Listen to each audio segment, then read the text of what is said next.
As parábolas e a sua interpretação.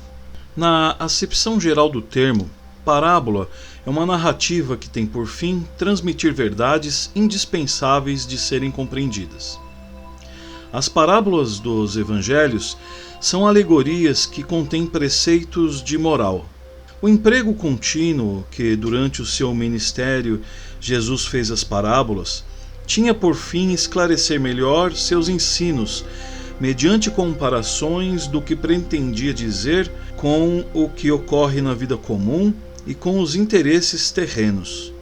Sugeria, assim, o mestre, figuras de quadros das ocorrências cotidianas para facilitar mais aos seus discípulos por esse método comparativo e compreensão das coisas espirituais. Aos que o ouviam ansiosamente, procurando compreender seus discursos, a parábola tornava-se-lhes excelente meio elucidativo dos temas e das dissertações do grande pregador. Mas os que não buscavam na parábola a figura que compara, a alegoria que representa a ideia espiritual, e se prendiam na forma, desprezando o fundo, para estes, a doutrina nem sequer aparecia, mas conservava-se oculta, como a nós dentro da casca.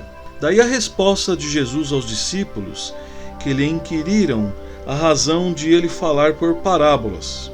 Porque a vós é dado conhecer os mistérios do reino dos céus, mas eles não lhes é isto dado.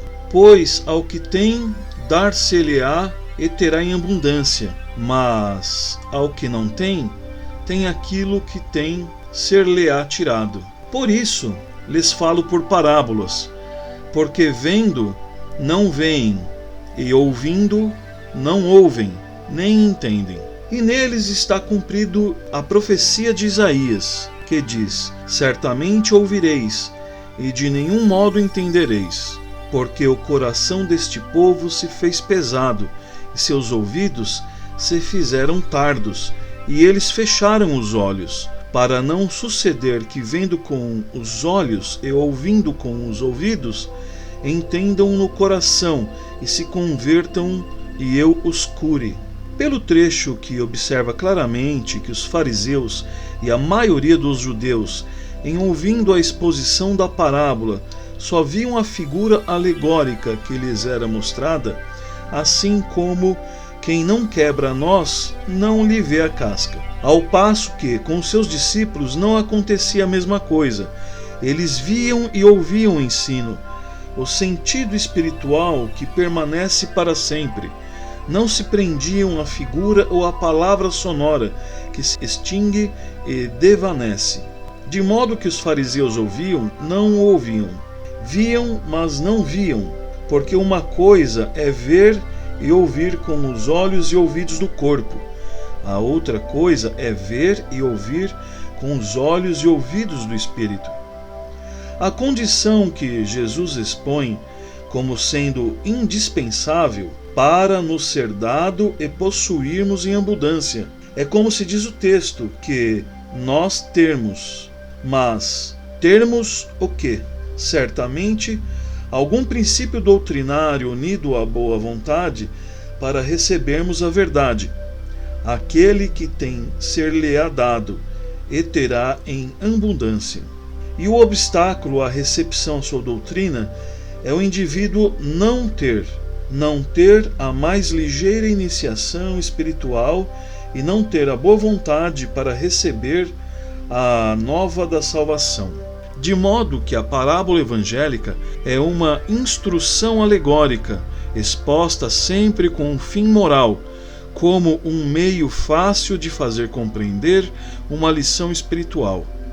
É, pelo menos, a opinião do evangelista Mateus quando diz: todas as coisas falou Jesus ao povo em parábolas, e nada lhes falava sem parábolas, para que se cumprisse o que foi dito pelo profeta: abrirei em parábolas a minha boca, e publicarei coisas escondidas desde a criação, Esse trecho se encontra em Mateus 13, 34 ao 35. Finalmente, as parábolas têm pouca importância para o que as tomam como foram escritas. Demais, o sentido nunca deve ser desnaturado ou transviado, sob pena de prejudicar a ideia cristã. Por exemplo, ao que vê na parábola do tesouro escondido um meio de enriquecer materialmente, ou na parábola do administrador infiel uma lição de infidelidade, lhe será preferível fechar os evangelhos e continuar a tratar de seus negócios materiais. A inteligência dos evangelhos explica perfeitamente a interpretação espiritual que Jesus dá aos seus ensinos. Se os evangelhos fossem um amontoado de alegorias sem significação espiritual, nenhum valor teriam.